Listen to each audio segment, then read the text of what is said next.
Esse é o Cinema Científico, um evento aqui do Instituto Princípia. Aliás, o primeiro cinema científico que a gente faz com um público presencial aqui, né? A gente teve todo esse tempo de pandemia que a gente fazia só online. Agora a gente está voltando a ocupar aqui os nossos espaços. Então, se você está acompanhando aí de casa, fique ligado nos próximos eventos. Quem sabe você não vem aqui conhecer a nossa casa. No cinema científico, a gente debate, né, com algum pesquisador, a gente está aqui com a Ana, aspectos científicos de um filme de grande circulação ou um seriado, né? E dessa vez a gente vai falar sobre o filme Não Olhe Para Cima. É um filme de 2021 que está na Netflix disponível. Se vocês não assistiram o filme, não tem problema, dá para acompanhar o debate e até fica como motivação para assistir, ou de repente se assistiram algum há muito tempo, reassistir, porque é um filme bastante interessante, traz uns aspectos bem legais, né? Além disso, o pessoal que está aqui presente, a gente vai sortear o livro que está ali na mesa, que é A Comunicação das Mudanças Climáticas, um guia para cientistas, jornalistas, educadores, políticos e demais interessados, de Debbie Cachome e Sabine Marx. É um livro bastante bacana, assim, de como você fala de mudanças climáticas, né? A gente vai perceber aqui com a nossa discussão que tem uns paralelos bem fortes. Na verdade, o filme é uma analogia para falar de mudanças climáticas, né? Como que a gente fala de um tema polêmico assim, que é polêmico, mas tem muitos dados mostrando que é um problema sério, né? Com as pessoas, né? Então, bastante bacana esse filme. Mas vamos puxar um pouquinho para o tema, né? Que é o filme Não Olhe Para Cima. Então, só vou dar uns dados aqui de ficha técnica, né? Esse filme estreou em 2021, ele é distribuído pela Netflix, está disponível ainda. A direção dele é do Adam McKay e tem atores muito legais, tem o Leonardo DiCaprio, tem a Jennifer Lawrence, Meryl Streep, então assim, é um elenco fantástico.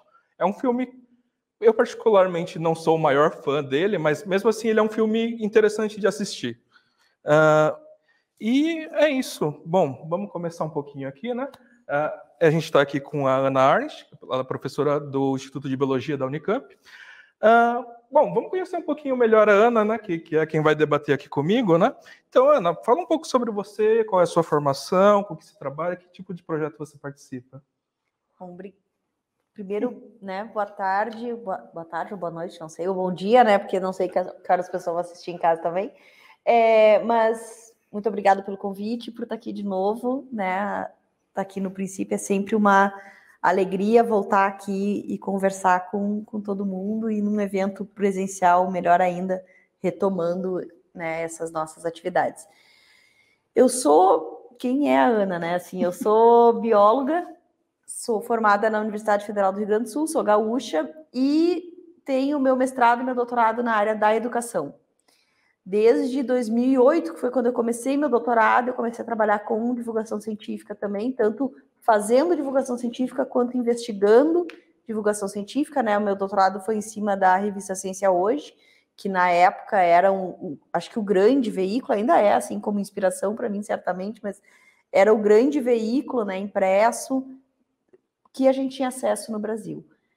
E hoje eu trabalho no Instituto de Biologia, sou professora do Departamento de Genética, Evolução, Microbiologia e Imunologia e coordeno o blog Ciência da Unicamp, que já foi tua casa, né, também. E que é um projeto de divulgação científica que desde 2015 trabalha com produção de conteúdos escritos, né? Então nós somos um coletivo, né, de blogs, de pesquisadores da Unicamp, e nós hoje estamos com 110 blogs, mais ou menos. Alguns são só repositórios, quer dizer, os autores pararam de escrever, mas o material segue lá. Nós somos atualmente o maior repositório, né, nesse formato no mundo. Abrigamos o Science Blogs Brasil, que era o projeto que inspirou o nosso projeto, na verdade, agora somos repositório do Science Blogs. E acho que é isso, acho que chega, né, de falar de mim, assim. Vamos falar do muito filme. Bacana, vocês veem quão extenso é o currículo da nossa convidada e tem tudo a ver com o tema, né? Claro que a gente poderia abordar vários aspectos diferentes do Não Olhe Para Cima, é um filme bastante interessante, mas a gente vai falar principalmente da parte de comunicação científica, que é algo que eu acho que está bastante em alta, né? A gente viveu tempos de pandemia, vacina, agora outras doenças, poliomielite, monkeypox. Então, assim, extremamente importante a gente pensar como comunicar ciência, né? Mas antes, vamos começar do básico, né?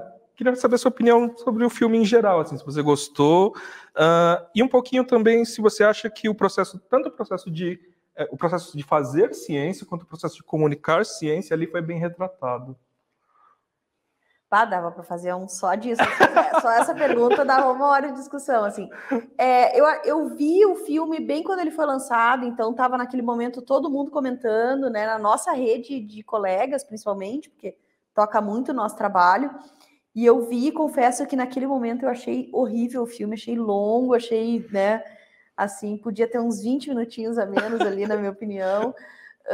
Mas uma opinião, obviamente, completamente leiga, né, enfim, público espectador, né, a pipoca acaba antes do filme, sabe, acho que, enfim, né, mas agora, claro que eu fui assistir de novo o filme, e aí, vendo sem surpresas, né, não, o filme tem uma linha bem óbvia, assim, ele não é um filme de spoilers, assim, porque o filme já se declara desde o início, né, qual é a grande problemática, mas quando a gente vê um filme pela segunda ou terceira vez dentro dessa linha, a gente pode notar mais nuances, assim, que a gente não tinha percebido, porque a gente já tem muito a trama principal e não olha detalhes. Então, alguns detalhes do filme me pegaram essa segunda vez, que eu gostei muito, que é a passagem do tempo, assim, essa noção de que, né, os problemas vêm, mas, né, enfim, a vida cotidiana segue muito o seu ritmo, né, independente desse macro que está acontecendo, que é a chegada, né, de um cometa. Então, nesse sentido, eu gostei mais dessa segunda vez que eu vi o filme. Mas, por outro lado, em relação à ciência feita, eu acho que tem alguns elementos bem específicos que é essa ciência isolada, assim, né? A ciência não é...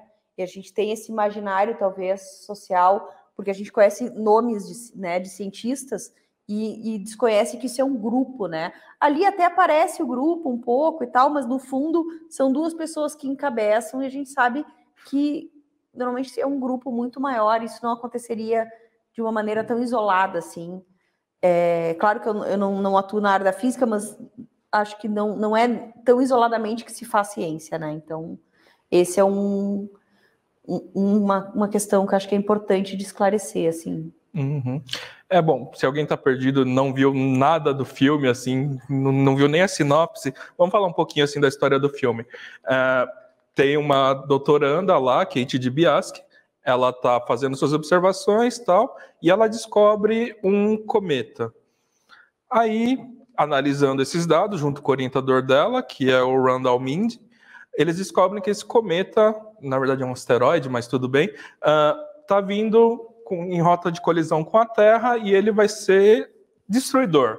Ele vai acabar com a humanidade, com a vida na Terra. E, bom, eles precisam alertar as pessoas que têm o poder de fazer alguma coisa para evitar essa catástrofe. Então, eles tentam falar com a mídia, eles aparecem na televisão, eles tentam falar com a presidente dos Estados Unidos. Toda a trama do filme é eles tentando convencer as pessoas que tem um grande problema vindo, que é um cometa, e tem que fazer alguma coisa. E aí entram fatores econômicos, entram várias coisas que a gente conhece de exemplos do mundo real, né? Então, só para vocês terem uma noção do que a gente está falando aqui, né? E, aliás, vamos falar um pouco sobre isso, né? Você tem a descoberta de um cometa, é uma catástrofe de nível global. Essa comunicação me parece um pouco mal planejada. O jeito que ela se deu, né? Como que a gente trata esses assuntos que, assim, primeiro eles causam medo, né? E às vezes eles parecem um pouco irreais, né? Porque foge muito do dia a dia da pessoa, né? Não sei se vocês lembram, vocês estavam numa tarde aí, vendo TV, e falaram que tem uma pandemia global, agora todo mundo tem que ficar preso em casa. Isso não é uma notícia que você recebe qualquer dia, né? Como que a gente lida com isso? E tem muitos paralelos no mundo real? Tem muitos paralelos e não no mesmo tempo. Eu acho que a pandemia foi um ótimo exemplo. As pessoas ligaram muito o filme à pandemia, mas não era sobre isso, né? Uhum. Eu acho que tem a grande metáfora do filme são as mudanças climáticas, que são anúncios que vêm sendo feitos, assim, eu tenho 44 anos, né? Eu me lembro disso há mais de 30, assim. Eu era criança e já se debatia, não com o nome de mudanças, né? A gente falava de muito mais de aquecimento global, agora são mudanças climáticas, por outras razões técnicas e científicas, mas a gente vem falando disso há muito tempo e vem falando que existem pontos de não retorno, né? E é claro que o ponto de não retorno está cada vez mais pertinho de nós, assim. E aí a gente, como eu sou bióloga, a gente fala muito, por exemplo, em desenvolvimento sustentável, como se isso fosse uma discussão da biologia, quando é da economia, por exemplo. Essa metáfora no filme está muito posta, né? Então, para mim, E aconteceu agora, alguns meses atrás, eu tentei procurar até o nome da pesquisadora, que esteve num programa de entrevistas muito parecido com o filme, né? Então era um homem e uma mulher na âncoras do programa, e ela estava anunciando por causa da COP 26, que foi desse ano, né? Dos resultados, das análises lá do relatório, das mudanças climáticas. E aí, em determinado momento, os entrevistadores olham para ela e dizem assim: mas não tem nenhuma notícia boa para nos dar. E aí fica o mesmo clima do filme, assim, de inacreditável. Ela fica chocada, porque ela está falando: olha, a gente está num ponto de não retorno, existem questões. E a pergunta deles: tá aí as boas notícias? Não há boa notícia. E ela não tem o mesmo comportamento, né, da pesquisadora no filme, mas é muito, o choque dela é muito semelhante, assim. Então, acho que foi quase assim, se tivesse planejado, não tinha sido tão perfeito, né? Mas o planejamento da comunicação foi realmente desastroso. Não teve planejamento. A questão é essa. Está caindo um cometa, vamos falar com a NASA, sabe? E aí a NASA, o que é mais surpreendente é a NASA não ter também essa via de comunicação, que certamente tem. Não sei se é escutado, mas tem, né? Então, e quando a gente acontece, eu fiquei pensando muito na Covid, que foi algo que eu acompanhei. Quando eles anunciaram em novembro, aqui no Brasil a gente já tinha gente produzindo alguns materiais, por exemplo, e nós temos um comitê de operações emergenciais no Ministério da Saúde que acompanha e monitora. Então, quando a Covid saiu, começou a aparecer em outros países, a gente já tinha protocolos que, bom, né, se foram cumpridos ou não são as 500, mas eu já tinha protocolos de como a gente deveria agir. Então, essas comunicações, elas são mais eficientes, no sentido das pessoas estarem se comunicando dentro de governos, o que não quer dizer que implementem as medidas, né? São coisas diferentes. Mas essas comunicações existem, assim, protocolos e organizações. Interessante. Né? Outra coisa é parte muito dos próprios cientistas ali, o Randall e a Kate, né? De falar eles vão meio que direto para a sociedade, né? Não tem um meio termo ali. E assim, eles têm uma linguagem que é aquela linguagem própria do cientista, né? Então eles tentam dar muitos detalhes técnicos, eles tentam falar quais são as técnicas que eles usaram para descobrir, né? E eles estão falando com administradores públicos e com a sociedade em geral, né? A gente sabe um método melhor de fazer isso, de falar como cientista, assim, de chegar nas pessoas? Cientista falando normalmente, assim, né? Eles falam o tempo inteiro no media training, né? Esse cara precisa de um media training, esse cara precisa de um media training.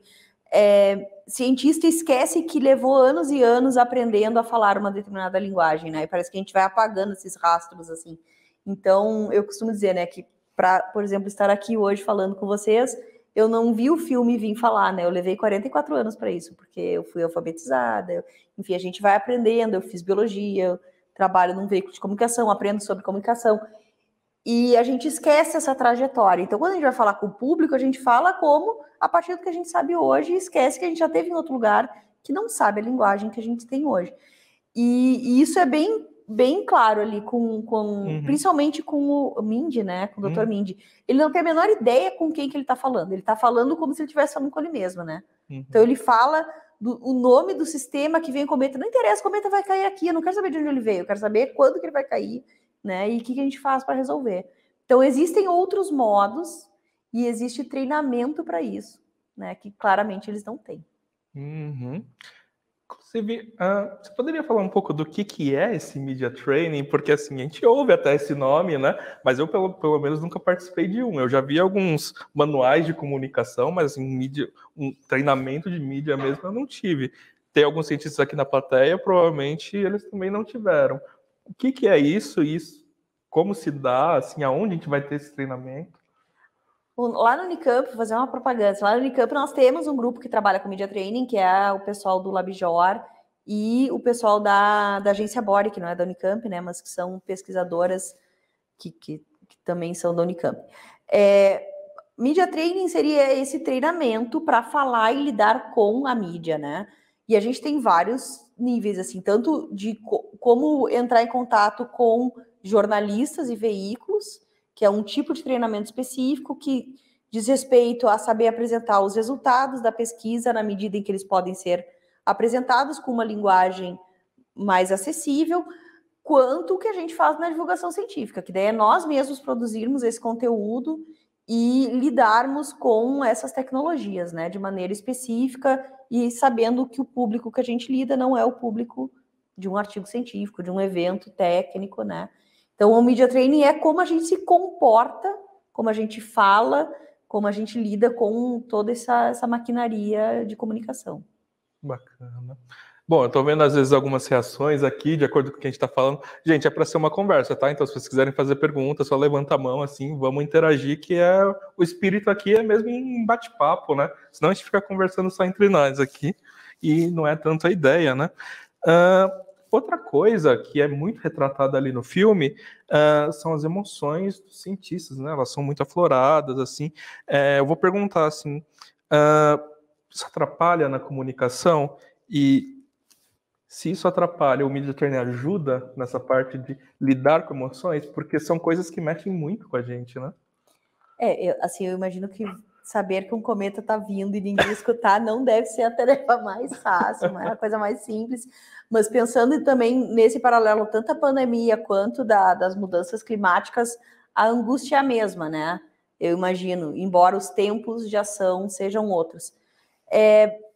O Media Training ajuda porque a gente entende melhor o tempo em que a gente tem que organizar a nossa fala, né? Então, por exemplo, uma das cenas do filme, e não é um grande spoiler, assim, mas bem específico, eles vão falar com a presidenta e chega uma hora, não vai dar tempo hoje, vai ser só amanhã. Não pode ser amanhã porque tem que ser hoje. Às vezes esse tempo, embora o meteoro, né, o cometa tivesse vindo, mas esse tempo é o necessário para a gente organizar como nós vamos falar, de que maneira nós vamos abordar, que tipo de dado a gente precisa trabalhar para que as pessoas escutem melhor. Então, a pressa é o clichê clássico, né? A pressa é inimiga da perfeição, e o urgente, né? A fala da Mafalda, da personagem Mafalda que eu adoro, né? Que o urgente nunca deixa tempo para o importante. E é essa ideia, assim, a emoção ela é importante. Eu acho que não existe trabalho na divulgação científica sem emoção. Primeiro porque a gente está falando de algo que a gente gosta. Ninguém fala de ciência porque odeia a ciência. A gente fala de ciência porque a gente adora a ciência e quer que os outros adorem igual nós, né? Então, isso é emoção. Por outro lado, trabalhando com Covid, e tu trabalhaste comigo em alguns momentos, né, Eduardo? A gente tem essa coisa da angústia de ter que informar para deixar as pessoas mais seguras, mais saudáveis. Essa emoção ela é importante porque ela traz o senso de por que tu estás fazendo aquilo, qual é a responsabilidade que a gente tem em relação à informação. O Media Training nos ajuda a ponderar a emoção e o tempo necessário daquela informação ser apurada e ser organizada, eu acho, assim, né? E isso, o trabalho coletivo também é uma coisa que eu sempre defendo, o Media Training e o trabalho que é coletivo, para a gente ter esse toque, dizer, olha, tá demais, tu não pode sair gritando que todo mundo vai morrer porque não vai dar certo. A gente tem que, né, ter Então, acho que são duas coisas importantes, assim. Uhum. Um dos pontos da sua fala, você falou, eles foram falar com a presidenta dos Estados Unidos, aí ela não pôde, porque, bom, ela é presidente de um país, né, ela é ocupada, e aí eles são mandados para um hotel para falar no dia seguinte. Aí eu fiquei gritando na tela depois, quando eles encontraram com a presidente, você não tem no mundo dos negócios chama de elevator pitch, né, que é o discurso de elevador, aquela coisa que você vai falar em 2 minutos, você ficou um dia ali no hotel que você estava fazendo, né? Tava chorando, né? Não, porque a gente usou o método de Gauss, não sei o que lá. Não é isso que você vai falar para ela. Horrível, horrível, assim. E são pessoas, eu sempre penso no Media Training nesse sentido, porque cientista e professor, né? Eu sou professora, eu sou tagarela, visivelmente, né? A gente fala, professor fala, mas é muito interessante enquanto tu vai falar em um outro espaço, essa fala é deslocada e a gente não sabe fazer, né? Então, essa ideia do Media Training, ela é muito importante, porque é um outro tempo de fala e de organização de fala. E o fato de ter o conhecimento não basta para a gente se comunicar bem, né? Você acha que esse negócio da Covid é meio parecido? Você falou de Covid várias vezes, né? Porque as autoridades parecem que não deram muita bola para isso no começo, né? No começo, no meio e no fim, que nem veio. Então, cara, agora vai cair o cometa, vai destruir tudo. E não vai fazer, eu não vou fazer nada, é um maluco. Sim. Eu vou atacar, tomar um banho, vou comer o bagulho, tudo. Mas se é o cientista que está falando, bom, aí já é outro assunto. Mas mesmo os cientistas, no caso da Covid, parece que eles também estavam muito firmes, né? Eles estavam meio em dúvida, era uma coisa nova, não conhecia bem o que estava acontecendo. Isso trouxe uma insegurança para a população. Você não acha que aconteceu uma coisa dessa? Agora, no caso do cometa, não. Né? Parece que eles tinham certeza que o cometa vinha destruir a Terra. Ponto. Né? Eles falam, tem a questão do 100% de certeza, né? No filme eles ressaltam, o cara diz, não é 100%, é 99,78% de possibilidade. Né? E aí, o que significa isso? Não. Tá bom. Ele passar raspando, né? Ia passar raspando na atmosfera e acertar a Lua, sei lá. Mas tem uma questão muito interessante sobre a discursividade da ciência, aí, que é essa ideia de... Enfim, a ciência é uma construção, né, a partir de um método científico, idealizado por seres humanos, e aí ela nunca tem 100% de certeza. Acho que essa é uma questão que a gente vive batendo na tecla, né, as verdades são provisórias, porque a gente descobre mais coisas, a gente apura mais nossos instrumentos e tal. Como é que eu confio numa coisa que não é 100% e a verdade não é perene, assim, a verdade não é fixa, né, ela muda de lugar. E aí... A minha posição, que eu trabalho muito com filosofia da ciência e essas questões historicamente construídas, é exatamente assim, tu só confia porque a gente muda a verdade de lugar. Porque caso ela não mudasse, isso é dogma. E aí a gente está falando de outra coisa que não é ciência. A ciência, ela permite questionamento, então ela permite o erro. Essa é uma coisa que a gente tem que colocar. A grande questão disso, dentro tanto da Covid, quanto mudanças climáticas, quanto do cometa caindo, que é a parte ficção, que a gente espera, pelo menos por enquanto, essas verdades e essas descobertas das novidades, a gente tem que produzir todo um arsenal teórico de novo, né? Novo. E compreender esse fenômeno novo que está acontecendo, embora já previsto, porque a gente tinha previsão e tinha protocolos de ação para doenças respiratórias desde da H1N1 no Brasil, por exemplo. Né? Esse comitê de operações emergenciais, ele foi montado em função do H1N1, ou seja, os nossos erros, inclusive de estratégicos do passado, e H1N1 no Brasil nem teve um erro tão gigantesco assim, né? Teve uma resposta muito boa, mas se vocês estão lembrados, a gente já teve a coisa do remédio do Tamiflu, assim, na época que foi uma fake news. Tamiflu acho que é um antigripal, antitérmico, não sei, que também o pessoal começou a dizer que curava, enfim, também teve algum movimento desse.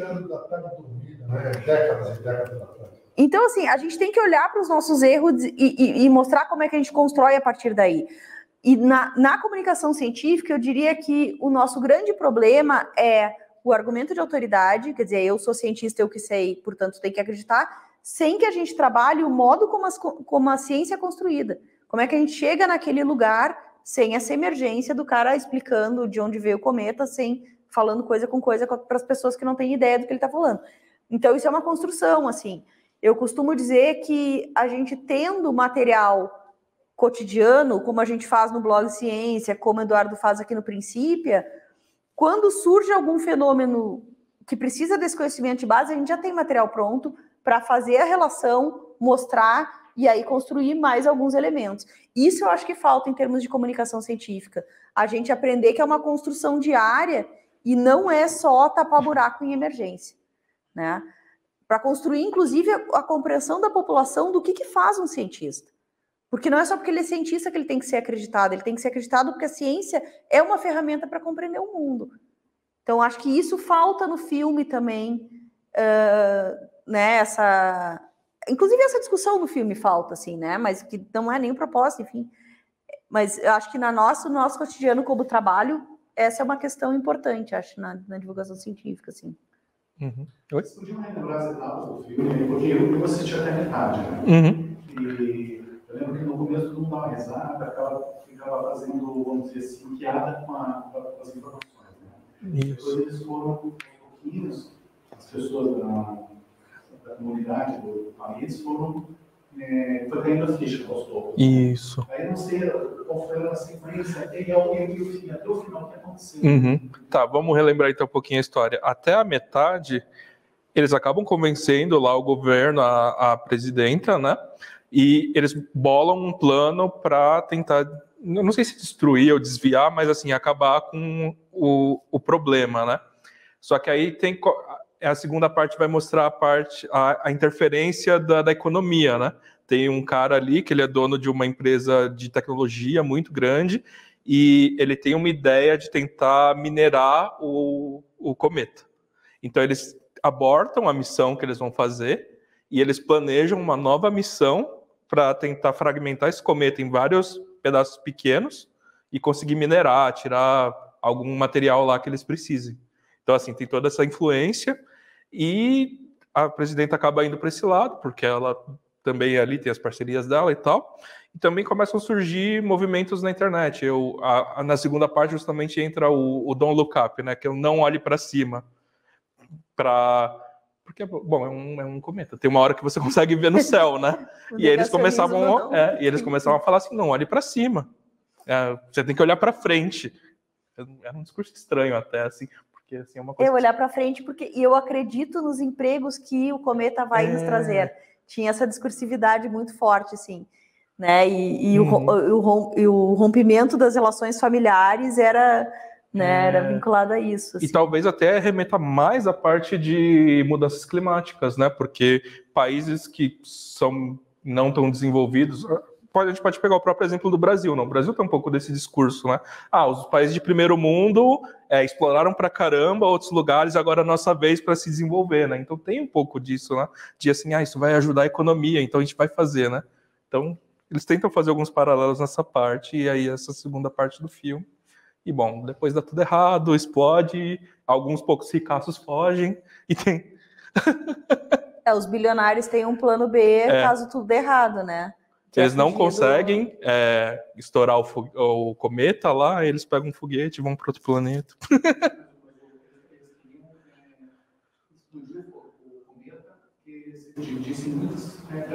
Isso, e aí eles conseguiriam lidar com esses pedaços e, inclusive, minerar alguns deles. Esse pedaço, essa parte ainda ali. Esse pedaço caíram na Terra e eles pegariam esses pedaços e tirariam metais Isso. Valor desses pedaços. Isso. Aí não conseguiram explodir o cometa. Não, dá um problema de sincronização lá, dá errado. Aí o cometa veio na Terra. Cai e acaba. Morre todo mundo. Acaba a vida na Terra. Acaba menos com esses ricaços que fogem e vão para outro planeta. É uma cena pós-créditos isso, né? Mas assim, a cena final mesmo é o cometa chegando e todo mundo... Aí tá o pessoalzinho lá numa mesa de jantar, assim, e vem o cometa. Mas, por exemplo, se eles tivessem focado não em tirar proveito do cometa, mas focado apenas em explodir e garantir que não caísse na Terra, será que deveriam conseguir? Essa é o primeiro plano que, ao que tudo indica, que daria certo, né? Mas assim... eles tentam mostrar um pouco isso, né? A vida na Terra. Isso. E assim, trazendo agora para a parte de astronomia, né, teve a missão DART, né, bem recente, conseguiu desviar um asteroide, né? Então assim, existem coisas assim na vida real, na NASA. Era bem pequeno comparado com do filme, por exemplo. E foi assim, ele não estava nem próximo de bater na Terra, só para testar se a gente consegue fazer, né? Conseguiram. Foi bem recente. Acho que saiu essa semana o resultado positivo, né? Foi uma nave que chocou-se com esse asteroide. Isso. E ela desviou um pouquinho a órbita dele. Isso, o suficiente para mudar completamente a trajetória. Tá. Vamos lá, então, continuar um pouco aqui o nosso papo, né? Inclusive, uma coisa que o Gerson, que está aqui na plateia, comentou, né? Os cientistas vão, mas me parece que são cientistas isolados ali, né? E uma coisa que me chama muita atenção, você está tratando de uma crise global. É um cometa que não vai destruir os Estados Unidos, ele vai destruir a Terra, ou pelo menos a vida na Terra, né? Vamos colocar assim. Porque não tem cooperação entre países ali, né? se a gente pegar exemplos do mundo real, assim, como pandemia, sei lá, mudanças climáticas, a gente tem mais essa tendência de cada um por si? Ou, assim, a gente tem uma atuação maior de organizações internacionais, sei lá, a Organização Mundial da Saúde, por exemplo, se a gente tratar de uma pandemia? Então, existe cooperação internacional, certamente, isso é o mais surreal do filme, mas que são esses filmes de heróis, né? Então, assim, a gente tem vários filmes que se os Estados Unidos não se mexer, todo mundo vai morrer. Não tem, o mundo não dá conta de si mesmo, né? Tem que ser os estadunidenses para salvar a gente, né? E falhando miseravelmente em todos os filmes também. Mostra que a gente não pode depender disso, né? Mas nem eles acreditam neles mesmos. Mas, de qualquer maneira, esse é um ponto, assim, e acho que a Covid mostrou isso muito bem. A cooperação internacional para a Covid foi intensa e a produção, ela dá conta de muita coisa quando a gente tem esse investimento maciço, assim. Então, não, assim, tu tem organizações, a gente teria a ONU certamente envolvida, né, num caso desse, tu deve saber mais instituições astronômicas grandes, mas a gente tem uma organização astronômica na Europa também fortíssima, né, que até que fez aquele... Qual? Que fez a missão Rosetta, por exemplo. A ESA. Então, tu tem organizações fora da NASA, quer dizer, a NASA não é a única no mundo, né? Então, e ele não seria visto por um professor isolado que nem olhava cometa, né? Assim, teoricamente. Então, assim, nem era isso, sabe? Então, a gente tem outros centros astronômicos do mundo, né? Que certamente também analisariam esse material, assim. Até antes dele, imagino. Eu tento traçar um paralelo, porque, por exemplo, pega a Covid, porque Covid é uma coisa que a gente está vivendo e, assim, viveu muito recentemente também. Quando a gente soube que era um problema muito grande, quando como que chama? A Organização Mundial da Saúde falou que era uma pandemia, né? Porque quando eu vinha as notícias lá da China, de Wuhan, a gente tinha uma preocupação, mas não era uma preocupação igual, assim, a Organização Mundial da Saúde falar, né, a OMS chegasse e falar, temos uma pandemia, né, é outra coisa. Então, talvez se aparecesse, sei lá, a União Internacional Astronômica e falasse, tem um cometa vindo para cá, é diferente de um professor de uma universidade ali... Falando, claro. E meio que ali eles mostram como se a NASA tentasse não falar, né? Bom, para começar ali, eles estão usando o telescópio Subaru, que, apesar de ser no Havaí, é um investimento japonês. Então, esse dado estaria na mão de vários cientistas, não só dos dois que descobriram, né? Então, não daria para guardar esse segredo por muito tempo. Mas, bom, vamos pegar aqui um outro assunto, né? Que é um assunto que eu acho que é interessante para a comunicação científica em geral, né? A gente comentou aqui essa segunda parte do filme, né? Que aparecem movimentos na internet de negacionismo, né? Então, Don't Be Scared, Don't Look Up, eles criam algumas tags ali na internet, né? E, bom, eu acho que isso acontece em qualquer comunicação de ciência, né? Como que a gente lida com negacionista e com hater? E, assim, ainda mais, assim, tem alguns casos que eles têm apoio financeiro e moral de grandes corporações, né? Tem o que fazer? Tem. Não, o que fazer tem. A gente vai conseguir combater? Não. Acho que essa é a questão, né? Assim, o que fazer a gente está fazendo, né? A gente está produzindo durante toda a Covid. Acho que mudanças climáticas o tempo inteiro. A gente tem muitos colegas que trabalham com essa comunicação científica, produzindo materiais cotidianamente, né? Então, tanto a compreensão do que é meio ambiente, o que é preservar a natureza, porque essas ideias são muito vagas, né? Também. Então, esse feijão com arroz que eu chamo, esse cotidiano, assim, quanto análises específicas desses relatórios, né, dessas reuniões globais e tal.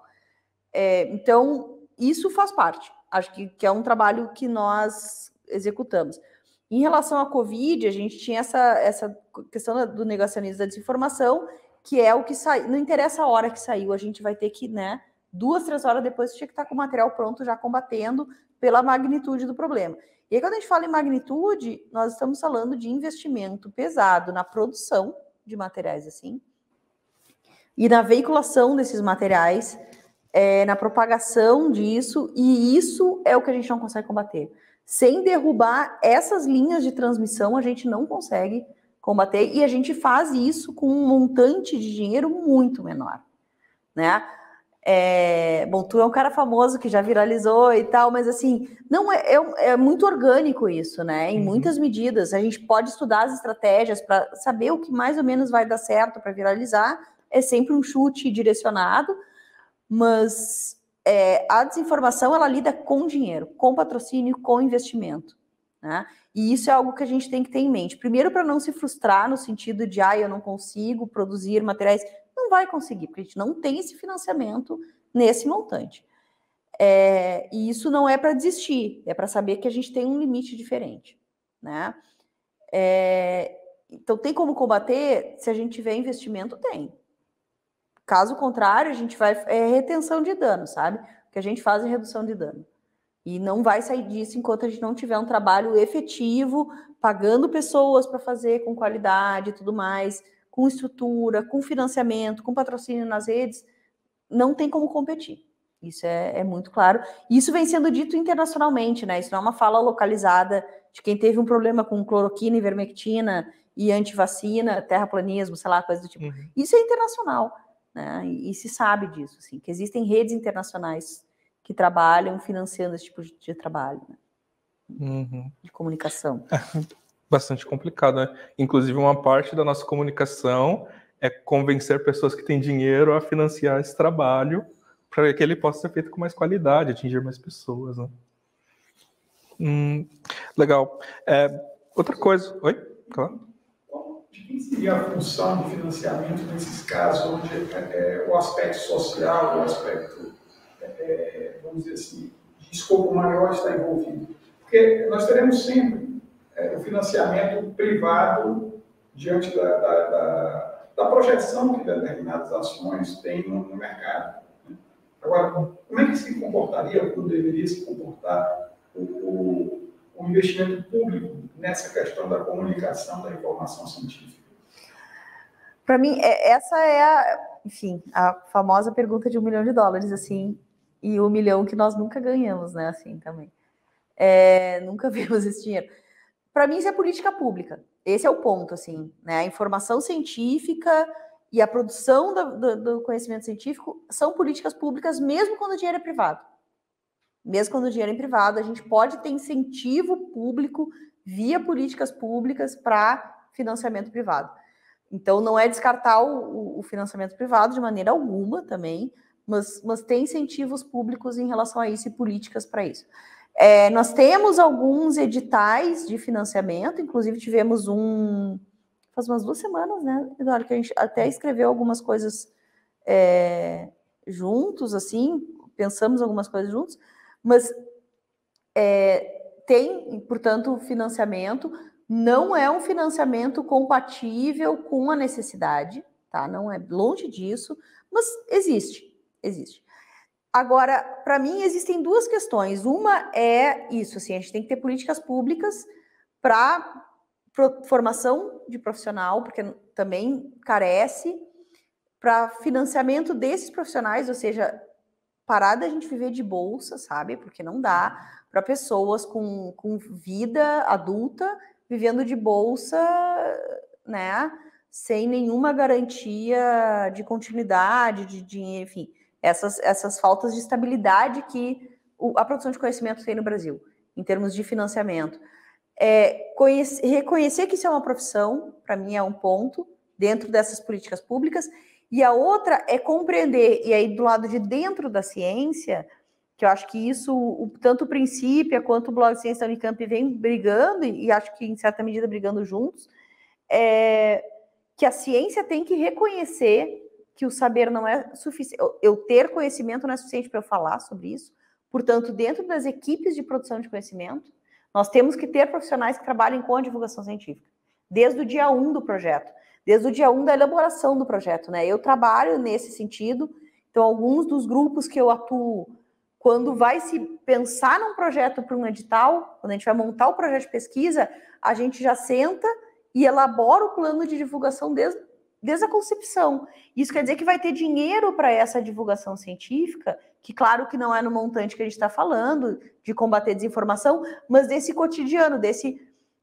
Todo mundo fala muito do trabalho de formiguinha, eu prefiro pensar que a gente é cigarra, né? Porque a gente está aqui cantando e todo mundo dizendo, olha lá os chatos falando e tal, né? Ninguém dá muito crédito para nós, mas depois sentem falta, né? Então, não dá para pensar nisso sem uma continuidade e pensar nesse ruído da cigarra que ocupa o espaço com a voz, sabe? Para mim é isso. O projeto de divulgação científica ele tem que estar ao longo de todo o pensamento, da elaboração do conhecimento científico em todas as áreas. E editais específicos, porque a gente precisa também pesquisar a divulgação científica. A gente precisa pesquisar como a comunicação acontece, como é que ela atinge as pessoas, e a gente vai descobrindo isso muito, né? Eu estou apontando o Eduardo porque a gente pensa muito isso, assim, a gente está aprendendo fazendo. Né? O Brasil é muito bom nisso, inclusive, assim, a comunicação científica no Brasil é muito bem pesquisada, mas desse jeito brasileiro, que é, né, muito mais no amor do que com o dinheiro. Então, a gente precisa ter esses diferentes financiamentos. Agora, a parceria público-privada é essencial, com certeza. Não se preocupavam muito com divulgação, né? Eu me lembro disso que não estava nem aí. Agora, mudou. Inclusive, tem agências de financiamento que exigem, como você falou, colocar no seu projeto de pesquisa a divulgação. Colocam, mas eu acho que ainda não. Aí é a minha visão, claro, né? Vou puxar para o meu assado assim. Eu acho que pensam muito na divulgação do projeto como resultado.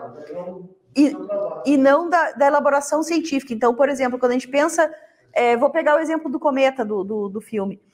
Eu vou publicar o cometa, o resultado do artigo aqui, né? Que é o cometa caindo, como é que eu descobri isso? A gente não trabalha esse cotidiano de como é que a gente gera imagens, como é que eu sei que é um cometa e não um planeta, ou seja, como que funciona o método científico para a gente, esse caminho todo, eu acho que é importante a gente trabalhar, e esses editais, eles ainda não têm esse conjunto, ou esse profissional, ou esse conjunto de profissionais que atua de maneira constante desde o dia 1. Então, a gente às vezes tem bolsas de um projeto de 5 anos por 1 ano, é pouco. Para mim, o trabalho de divulgação científica, se o projeto tem 5 anos, a divulgação científica tem que acontecer nos 5 anos, entende? Ela tem que ser um trabalho contínuo. Mas eu acho que já é um passo, com certeza, a gente já está melhor do que alguns anos atrás.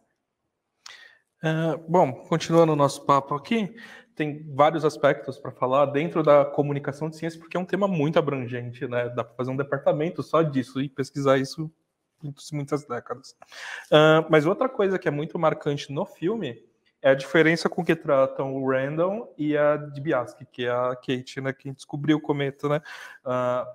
Enquanto o Randall é o professor bonito, não sei o que lá, a Kate é tratada mais como louca, que acha que todo mundo vai morrer, que trouxe a mensagem do apocalipse, né?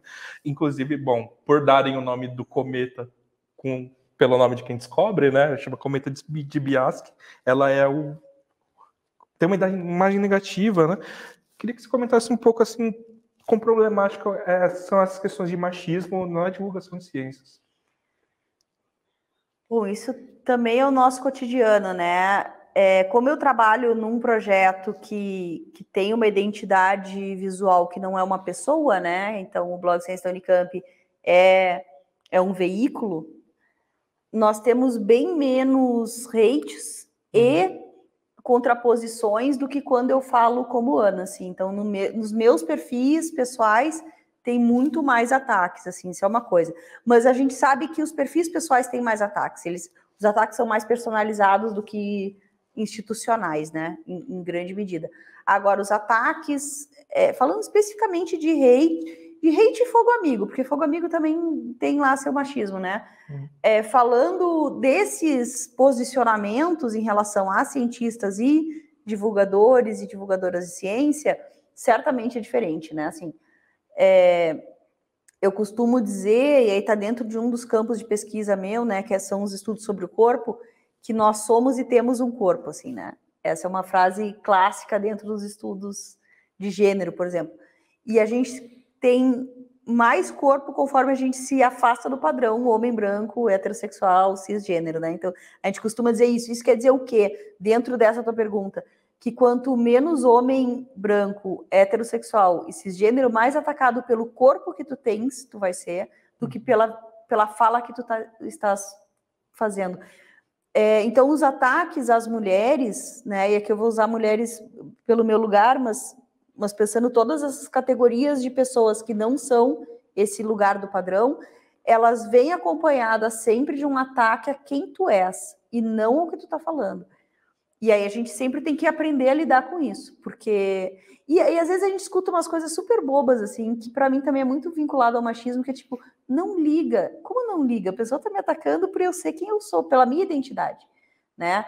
Então, embora a gente tenha que lidar com o ataque, porque faz parte, eu sempre perco um tempo, mas assim, a categoria, né, de ser mulher, perde um tempo se recuperando do ataque pessoal. É algo que a gente tem que sempre pensar, que roupa que eu vou usar para aparecer numa imagem? Será que eu vou com essa roupa? A gente tem que pensar em determinados detalhes, então a gente perde tempo na nossa vida pensando no tipo de resposta que a gente vai ter por causa da imagem em si. E isso a Kate... E aí, assim, se a gente se exacerba... isso aí tem a imagem da histérica, da louca, enfim, que também é uma historicidade toda construída. Então, para mim, é muito diferente, é cotidiano, é visível, né? Acho que nós estamos num ambiente, em termos dos colegas, que se dão conta disso e percebem, então tem resposta, mas é isso, a gente perde tempo com detalhes que este homem padrão, e aí ele é o astrônomo mais gato, né? Ele ganha esse status, assim, os memes dele são muito melhores que os memes da Kate, porque ele é homem, assim, né? Então ele tem esse lugar de destaque, assim. E ele acaba sendo o cara que... Claro que ele é o coordenador do grupo de pesquisa, mas ela descobriu e ele acaba sendo o cara que é o porta-voz disso, né? Então, acho que mostra bem, assim... Um tema bastante complicado que daria para fazer seminário só sobre isso. Posso falar uma vida inteira só sobre isso. Bom, mas vamos tentar cobrir mais um tópico aqui, que é uma coisa assim, uma leitura pessoal desse filme, né? Eu fui comentar com alguns colegas e tem muitos colegas cientistas, né? Eles disseram que eles gostaram porque a mensagem do filme era ouça os cientistas, ou isso é o que acontece quando você não ouve cientistas. E eu discordo um pouco dessa mensagem, porque as pessoas que estão lá, por exemplo, a personagem da Meryl Streep, ela está ouvindo outros cientistas. Quem fez o plano ali para fragmentar o cometa é uma cientista. Quem ela consultou quando ela recebeu o Mindy Randall, ela falou, não, liga para a Caltech, liga para o MIT. Faz sentido, a gente tem que checar os dados. Pode ser um maluco que entrou aqui e gritou que vai cair um cometa. Ela não conhece essas pessoas, né? Então ela está ouvindo outros cientistas, né? E mesmo na vida real, cientistas não é um coletivo que pensa igual, que tem as mesmas coisas, né? Se a gente pegar exemplos, eu estou sempre usando exemplos da pandemia porque são coisas que estavam nos jornais, né? Tem cientista que era contra isolamento social, teve cientista se posicionando contra a vacina. Então, queria que você comentasse um pouco disso, né? Dessa história de ouçam os cientistas. É difícil. Assim, a gente escutou muito isso combatendo a desinformação, né? Teve algumas postagens nossas ao longo da pandemia contestando cientistas que ganharam Nobel, assim, né? E eu escutava muito isso, mas quem é tu? Quer dizer, uma professora da Unicamp, não sei o quê, mesmo a Unicamp sendo a Unicamp, quem é tu para contestar o Nobel? E é um pouco essa a ideia, quer dizer, a gente escuta, quando vai ver o que o cara tá falando, olha o Lattes, tem grandes nomes brasileiros que até agora apoiam o movimento antivacina em relação à Covid-19 e apoiam o uso de ivermectina e cloroquina, que tem um currículo muito melhor que o nosso. Mas, assim, léguas melhor que o nosso. Tanto porque são mais velhos, quer dizer, tem mais tempo de produção, quanto porque tem mais nome e porque são homens também, né? Assim, voltando ao tópico anterior, porque tem essa legitimidade de nascença, assim, né? Não basta ter um bom currículo para ser um bom cientista. Acho que essa é uma questão. E a questão, acho que a mesma do Gerson antes, assim, da legitimidade, né, se é o cientista que está falando, a ciência não é uma entidade que está acima de nós, né, ela é feita por seres humanos e ela tem consensos. Acho que olhar o consenso é um dos caminhos, não o único, né, o Thomas Kuhn já dizia isso, né, às vezes precisa né? Uma revolução científica e tal. Mas o consenso já é um indicador, né? E aí, assim, ver onde que estão ancorados também esses exercícios de legitimidade, os de autoridade, né? E como que as explicações estão chegando. Acho que isso é difícil para uma população que não tem acesso à compreensão do conhecimento científico, mas acho que os consensos são um dos lugares. E tu falaste antes, né? Quer dizer, não é a gente olhar o Dr. Randall, o Mindy lá e a Kate, mas é ver o que a NASA está falando, o que a OMS está falando, o que a ONU está falando. Essas instituições que são espaços de debate, elas não são espaços autoritários, ou não se pretendem, pelo menos, né? São espaços de discussão e de análise de dados, né? Claro que, e não sem questionamento também, não é para não questionar, mas, assim, são espaços que a gente pode ter alguns indicadores de mais qualidade. Até quando a gente começa a olhar essa história, por exemplo, da monkeypox, a gente vê, assim, se a gente vê os rituais, assim, de como é que eles analisam as emergências, agora que a gente tem a história da Covid, a gente consegue entender melhor esses rituais com a monkeypox, agora com a ebola. A gente vai vendo esses estudos, a gente pode acompanhar isso. A gente vai vendo que as decisões não chegam do dia para a noite. Elas têm uma história, né? E é importante acompanhar e entender isso. Assim, uma coisa que eu tô vendo, assim, das falas que você tem dito aqui, é essa ideia, assim, de não só colocar o cientista como uma autoridade máxima que você vai acreditar cegamente, mas tentar mostrar um pouco o processo para o próprio cidadão conseguir entender o que está sendo posto ali, né? Entender melhor a situação que, bom, ele está vivendo, né? Bom, será que a gente tem alguma pergunta aqui da plateia? Senão eu vou fazer uma última pergunta, nosso tempo está encerrando. Olá.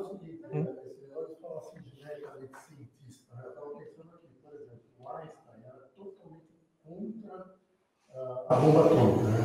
E ele era pacifista. Por outro lado, tinha um físico americano, tal de Edward Teller, se não me engano o nome dele, que era totalmente favorável à bomba, entendeu? Então, a comunidade é diversa. Os cientistas, então, precisam ver o que caracteriza diversas opiniões dentro dos cientistas. E cientistas são humanos, né? Então, a ciência que a gente produz, ela tem a ver com as nossas raízes históricas, sociais, e, enfim, ideais políticos, econômicos, e essas coisas não estão apartadas do mundo científico. Por mais que a gente lute para isso não interferir, isso faz parte da gente, né? De maneira muito indissociável, em certa medida. A biologia é recheada de histórias bem horríveis em relação a isso, né? Então, acho que dá sempre para a gente pensar nessas questões. Bom, a gente está estourando nosso tempo aqui, mas eu vou me dar a liberdade de fazer uma última perguntinha, porque o papo está muito legal, né? E é para encerrar mesmo, mas assim, a gente vê aquele segundo momento do filme, né, surgirem movimentos. Just look up, apenas olhe para cima, e o outro é o don't look up, olhe para frente, não olhe para cima, né? Então, assim, eu enxergo um pouco que as pessoas que vão para esse lado do não olhe para cima, ou pandemia não existe, ou mudanças climáticas, sei lá, não existem ou não me afetam, né? Tem um pouco de, talvez, medo ou resistência a imaginar que o cotidiano dela vai mudar de forma muito brusca, né? E, apesar disso, a gente tem dados, né? Então, assim, como que a gente lida um pouco com essa resistência a evidências na divulgação científica? Difícil, É uma né? pergunta simples, assim, já que estourou o tempo. Me deixou bem. É que eu não sei te responder isso, Eduardo. Assim, eu fico pensando que, para mim, é isso, é essa construção coletiva, né, de conhecimento, e é um diálogo tentando apontar também, para mim, porque não é uma resposta simples, quer dizer, a mudança climática vai afetar a nossa vida em muito pouco. E aí, assim, primeiro é isso, vai afetar a nossa vida. Não, já está afetando, já tem gente passando fome por causa da mudança climática, já tem gente sem acesso à água, né? E nós teríamos tecnologia para resolver essas vidas e não resolver com ciência, inclusive, com dados científicos, com tecnologia desenvolvida por nós, que é o grande saber, melhor saber já produzido pelo ser humano, teoricamente, né? Que é o que a gente defende dentro desses ideais científicos. Isso, para mim, é uma questão posta de ética, assim, que a gente não vai dar conta. Quer dizer, o dado científico não basta, a gente sabe disso. E aí falei de fome e de água. nós temos países sem vacina ainda, com países que estão jogando vacina fora. Né? Que ciência é essa que salva, então? Quer dizer, salva quem, em nome de quem e com que dinheiro, né? E para quem que se salva, quem se quer salvar. Então, para mim, é uma questão que não remete a dados científicos, se remete a o que nós queremos com esse conhecimento. E isso é uma resposta difícil, porque envolve nós olharmos com empatia e respeito para a vida humana, né? E aí a gente vê, enfim, essa coisa meio do racismo ambiental também, assim, se todo mundo tiver a vida que eu tenho, a gente não tem planeta. E aí tu tá então dizendo que, beleza, então é melhor matar de uma vez, sabe? O que a gente tá querendo dizer quando a gente fala essas coisas? Para mim, o dado científico, ele não é humano, nesse sentido, quer dizer, claro que ele é humano porque ele é uma produção humana, mas ele não é sobre seres humanos. Porque o que a gente faz com ele decide sobre quem vive e quem morre. E essa discussão, para mim, ela é o cerne, enfim, é por isso que eu estou na divulgação científica, assim, ela é o lugar da divulgação científica, é o lugar da filosofia da ciência, e são lugares que são vistos como não conhecimento também, ao mesmo tempo. Porque se a gente virar para a ciência, esse lugar da neutralidade, sem perguntar por quem que se está fazendo ciência, e a resposta ela é sempre bonita, mas ela não é executada. Então é uma questão muito mais política e cultural e social do que de dados científicos, sabe? Não sei se eu te respondi. Não, com certeza. Bom, dado que eu estou te dando um espaço minúsculo de tempo para um problema extremamente difícil que, bom, a gente não sabe resolver, senão a gente não estava aqui, né? Mas, gente, é isso, já deu tempo aqui, né, da nossa entrevista. Então eu quero agradecer muito a professora Ana Arndt. Obrigado por ter aceito o nosso convite, né? Eu espero que vocês tenham gostado do papo, né? Eu queria agradecer, né? Dizer, óbvio, entre no nosso portal, blogs.unicamp.br, acompanhe nosso trabalho, a gente faz várias coisas juntos, espero, né, que a gente continue trabalhando juntos, que é sempre um prazer estar aqui, presencial ou virtual. E queria agradecer o espaço, a oportunidade de reassistir um filme que eu não tinha gostado e gostei um pouquinho mais, assim, e pensar e ter conversas tão boas mesmo com um filme que a gente criticou tanto, porque eu e tu criticamos bastante, né? Mas acho que é isso, assim, a gente produzir, né, e pensar sobre o nosso trabalho e nossas possibilidades para frente é sempre muito bom, muito prazeroso. Obrigada. Tá certo. Muito obrigado. Aqui é uma salva de palmas para o nosso convidado.